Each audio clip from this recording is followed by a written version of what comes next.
Sandra was 52 years old when she sat on the edge of her bed and counted $18,000 in credit card debt on a Tuesday night after a 10-hour shift on her feet. She did not cry. She had run out of tears for that particular feeling about 14 months before.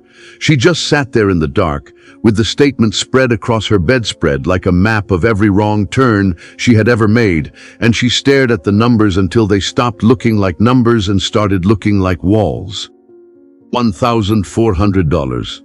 That was what came into her checking account every month after taxes. $1,400 for rent, for food, for the electric bill that had gone up again, for the bus pass, for her blood pressure medication that insurance did not fully cover. $1,400, and the minimum payments alone on her cards were eating up 312 of it every single month. She had been carrying this weight for 6 years. 6 years of robbing Peter to pay Paul, of charging groceries when the account ran dry, of balance transfers and late fees, and that hollow feeling you get when you really know, that you are moving backward even when you are working as hard as you possibly can. There was one thing Sandra did every single night before she turned off the light. Her neighbor Dorothy called it crazy. Her sister in Ohio told her she was wasting time and needed to just let it go. But by the time you finish hearing Sandra's story, you will understand exactly why that one small nightly habit was the only thing standing between her and total collapse. You will understand why she never stopped doing it. Not once. Not even on the worst night of her life. Sandra Waverly had been a cashier at the same grocery store for 11 years. She knew the name of every regular customer. She knew who liked paper bags and who always forgot their reusable totes and felt embarrassed about it. She knew which elderly man came in every Thursday for one rotisserie chicken and a pint of vanilla ice cream, and she always made sure he got to her lane even when the others were shorter, because she knew he was lonely and liked to talk. That was Sandra. She gave and gave and gave until there was sometimes nothing left of her by the time she walked the 3 blocks home in the dark. She was 5'4", with brown hair she wore in a low bun, because the store required it. Her hands were the most honest thing about her. They were rough at the knuckles, cracked and red from the freezer section she stocked every morning before her register shift began, from the cold that worked its way into the skin, no matter how much lotion she put on at night. Those hands had raised 2 daughters, had mopped floors in a motel for 4 years before the grocery job, had held her mother's hand at the hospital and signed papers she did not fully understand. They were the hands of a woman who had never once been given anything easy. She lived in a 1-bedroom apartment on the 2nd floor of a building where the heat worked sometimes and the parking lot light had been broken since March. Her rent was $720 a month. It was the cheapest she could find that still felt safe, and she kept it clean, and she had a small philodendron on the windowsill that she talked to on Sunday mornings while she drank her coffee. That plant was the closest thing to luxury in her life. What no one knew about Sandra, not Dorothy next door, not her sister in Ohio, not her manager at the store, was the small leather notebook she kept in the bottom of her closet, underneath a folded blanket. It had a rubber band around it to keep the pages flat. Inside, on the very first page, in her careful handwriting, was the name of a small town in Vermont she had read about in a magazine in a dentist's waiting room 9 years before. Taped beside the name was a photograph she had cut from that same magazine. A small white house with a green door and a porch with 2 chairs, surrounded by maple trees in full October color. She had never been to Vermont. She had never owned a house. She had never owned anything, really, except that notebook and the dream written inside it.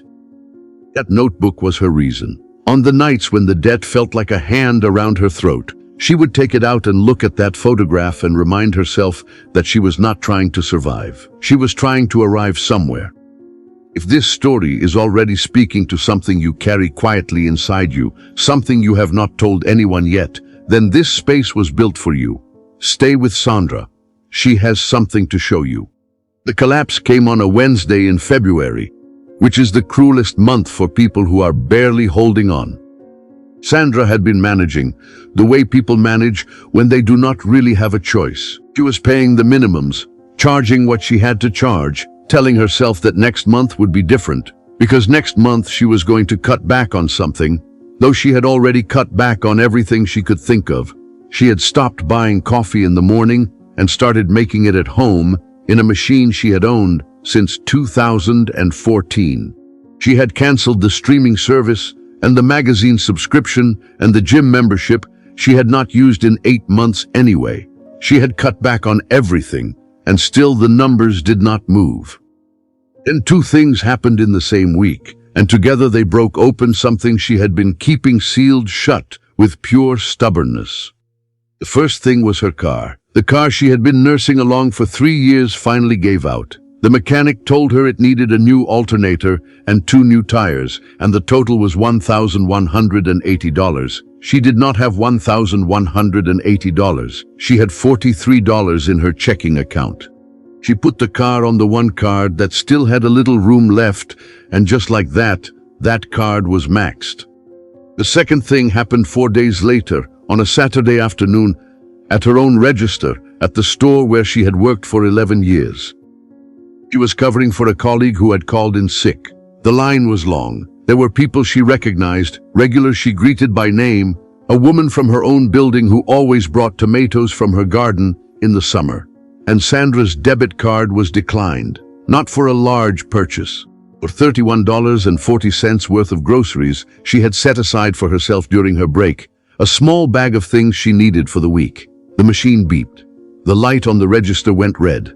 The new girl, Brianna, who had not been there long enough to know how the floor worked, called the shift supervisor over in a voice that carried. Sandra smiled. She said it was fine. She said she would put some things back. She counted out the cash in her wallet, which came to $19, and she put back the chicken thighs and the shampoo, and kept the bread and the eggs and the beans. She carried her smaller bag to the break room, and she sat down, and she did not cry, because the break room had a window to the floor, and she could see Brianna and the supervisor still talking near the register. She cried in the bathroom instead, for exactly 4 minutes. Then she washed her face with cold water and went back to her register and finished her shift with the same expression she always wore, which was open and warm and told people nothing. That night she spread everything out on her bed, all 6 statements, the car repair bill, the electric notice that said her account was $63 overdue. She added the numbers twice, slowly, because she wanted to be certain she was not making a mistake, and she was not. $18,412. She wrote the number on a piece of paper in big numerals, and she set it in the middle of the table, and she looked at it for a long time. And then she noticed something small, almost nothing. She was still wearing her mother's cardigan, the old blue one, the one with the little pill balls on the elbows that she had kept for years because she could not give it away, because on her worst days it still smelled, very faintly, of her mother's hand cream. She pulled it tighter around herself, and she sat at the kitchen table until midnight without moving. Sandra had resisted the food bank for 2 years. She had told herself she was not there yet, that the food bank was for people who had it worse, that she was managing. But in March, with the car bill on the card and the overdue electric notice and $42 left until the end of the month, she put on her coat on a Thursday morning and she went. She went early because she thought it would be quiet. It was not quiet. There was a line that started inside the church hall and went down the side steps and curled around the corner, and Sandra stood at the end of it and looked at her shoes and breathed through her mouth. The woman behind her said, "First time?" Sandra looked up.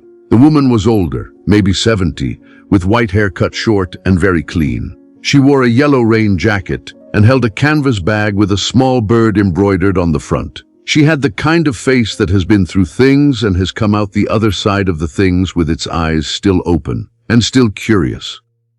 Sandra said yes, it was her first time.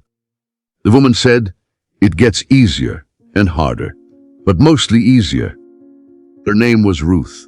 She had been coming to the food bank for 3 years, ever since her husband passed, and her fixed income proved to be considerably less fixed than she had been led to believe. She was not ashamed of this. She was not anything about it except practical. This was the thing Sandra noticed first about Ruth. She had no drama left for things that did not deserve drama.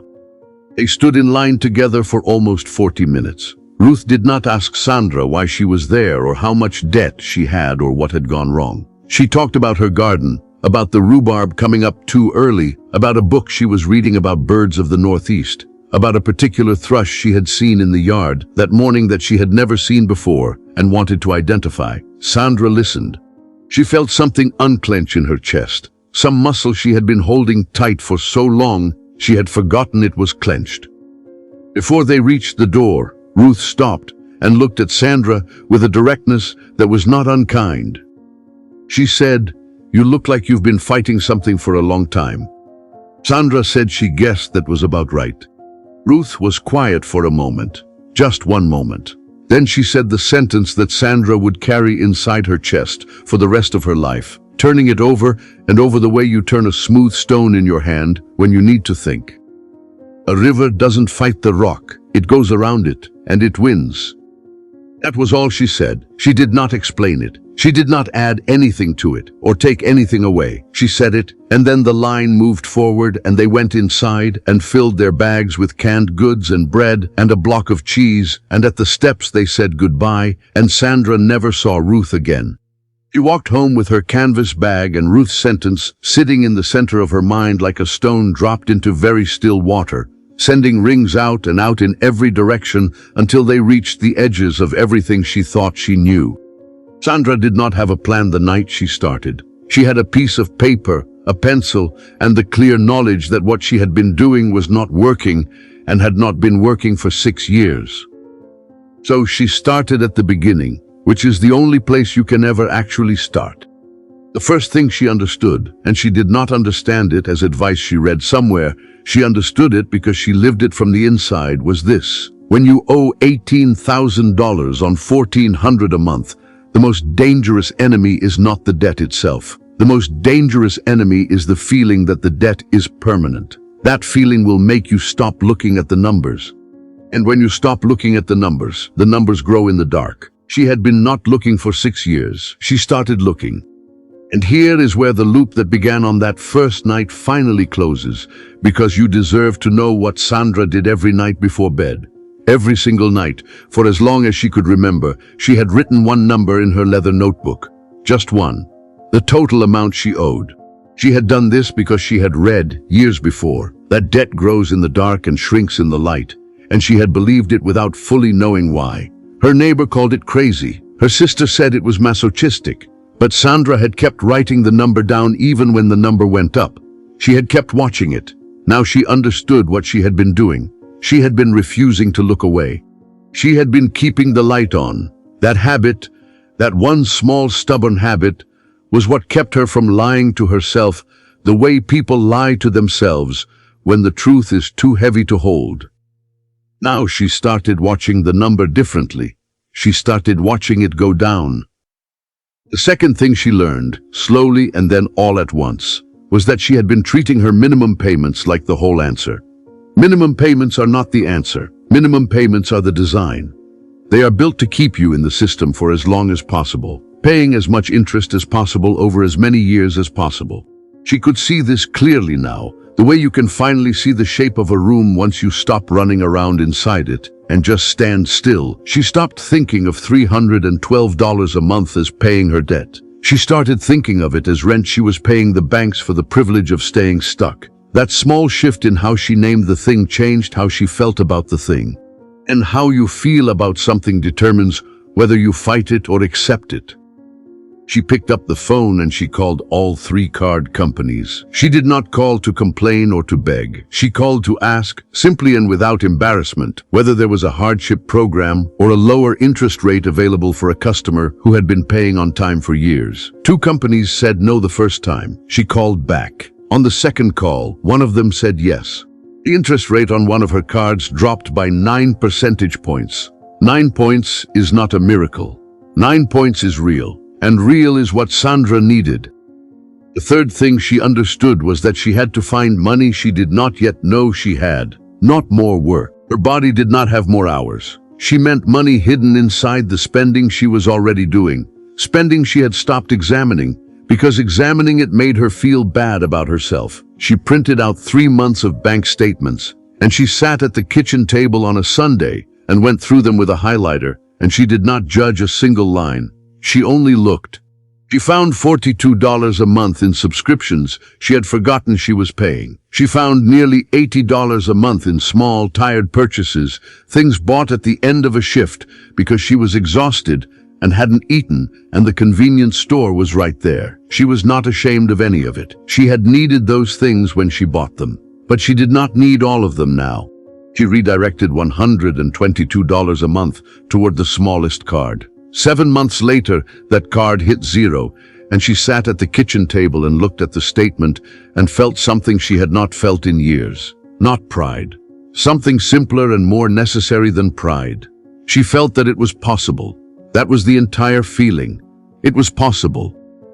The fourth thing she had to learn, and it was the hardest, was that she needed to stop punishing herself for the debt. Not forgive it in the sense of forgetting it, but stop carrying it as evidence of some flaw in her character, as though debt were the result of weakness, rather than the result of 11 years of wages that were never enough, of a medical system that charges $300 for a box of pills, of an economy that was not designed for women like her. The shame was costing her energy she could not afford to spend. Every hour she spent replaying the bad decisions, the card swipes, the transfers, was an hour she was not spending on the actual problem. She gave herself one full night to feel all of it. One night of real grief for the years and the money and the things she had not been able to give her daughters when they were growing up. She let herself feel it completely. Then she folded that grief up carefully, the way you fold a good winter coat when the season changes, and she put it away. She did not need to carry it anymore. It was no longer useful. The fifth thing, the one that took the longest to fully believe, she was not too old. 52 is not too late. 52 is a woman with 30 more years ahead of her, and finally, the clarity that only comes from having been tested. Every morning she woke up and chose to move forward, even by 1 degree. She was building something that had not existed the day before. The water does not look powerful when it is going around the rock. It looks slow. It looks like it is taking the long way, but it always gets to where it is going. 14 months, that is how long it took Sandra to pay off $18,412 on a monthly income of $1,400. She did not do it through magic or luck or a sudden windfall from a relative she had forgotten about. She did it the way the river does it, consistently, patiently, finding the way around each rock as it came.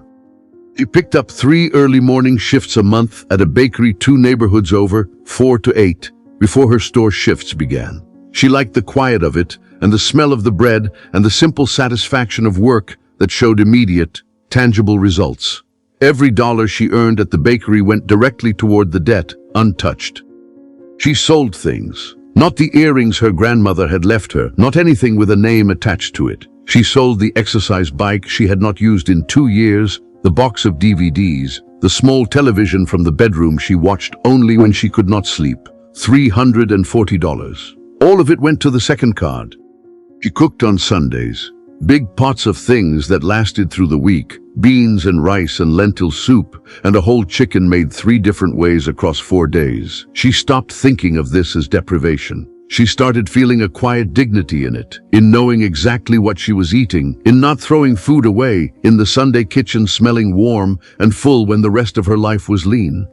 The second card came down, then the third, then the balance on the largest card, the one that had started at nearly $9,000, began to move in a direction that finally felt like progress rather than performance. And then, in November, in the 11th month, Sandra almost stopped. She had had a hard week. Her feet were swollen by Thursday. The bakery had cut back her early shifts because winter had slowed their business. She came home on a Friday night to a notice under her door. The building was raising rent by $65 a month beginning in January. $65.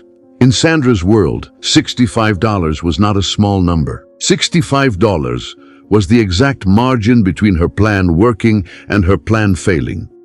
She went to her closet. She stood in front of it for a long moment in the cold of her apartment. Then she reached up and pulled the suitcase down from the shelf. She set it open on the bed. She began to fold clothes into it, slowly and methodically, the way you fold things when you are too exhausted for emotion. Her good blouse, her work pants, the dress she wore to her youngest daughter's graduation. She was going to call her sister. She was going to ask about the couch. She was going to tell herself she had tried, and this was just too much, and some things cannot be done alone on $1,400 a month. Her hand touched the leather notebook. It was already in the suitcase from a bad month earlier in the year when she had shoved things in there and never unpacked them properly. She picked it up. The rubber band had left a deep impression in the cover. She slid the band off. She opened to the first page. The photograph looked back at her. The White House, the green door, the 2 chairs on the porch, the maple trees burning red and gold in October light. Sandra sat on the edge of the bed, surrounded by the open suitcase and the half-folded clothes, and she held the notebook in both hands. She sat that way for a long time. The apartment was quiet. The heat ticked in the pipes. Then she began putting the clothes back, one piece at a time, slowly refolding each one. She put the suitcase back on the shelf. She took the notebook to the kitchen table. She opened her banking application. She did the math again, carefully, accounting for the rent increase. It would take 4 more months instead of 3. That was all. 4 months, not 3. She found a fresh page near the back of the notebook. At the top, she wrote one word: March. And March came. On a Thursday afternoon in March, Sandra transferred the last $218 to the final card balance and watched the screen show her a number she had not seen in 6 years. 0. She sat at the kitchen table in the late afternoon light, and she did not scream or dance or call anyone. She made herself a cup of tea. She held the cup with both hands, her rough, cracked, honest hands, and she drank it slowly, and she looked out at the philodendron on the windowsill. And she thought, so this is what the other side feels like. It felt like a Tuesday. It felt ordinary and enormous at exactly the same time. It was April when Sandra saw her. She was at the bus stop on a Wednesday evening, coming home from a double shift, still in her work apron, because she had forgotten to take it off, and there was a younger woman sitting on the bench with a plastic grocery bag between her feet and an expression Sandra recognized the way you recognize a language you used to speak fluently. The woman was staring at her phone with the look of someone reading a number that does not make sense no matter how many times you read it. Her shoulders were pulled in close. Her jaw was tight. She was somewhere between holding on and deciding to let go. Sandra sat down beside her on the bench, not too close, just present. She did not ask what was wrong. She did not offer advice. She said, simply, "Rough week?" The woman looked up. She was maybe 35, with kind eyes and the beginning of a worry line between her brows, the kind that comes not from age, but from carrying something heavy for longer than you were built for. She said, "I don't even know where to start." Sandra nodded. She knew that feeling exactly. The not knowing where to start was sometimes the entire problem, because when you cannot see the beginning, you cannot imagine the end. She reached into her bag, and she took out the leather notebook. She opened it past the Vermont pages, past the photograph of the house with the green door, to the back section where she had kept her numbers all those months. The running tallies, the notes from her calls to the card companies, the monthly totals going down, and her careful handwriting.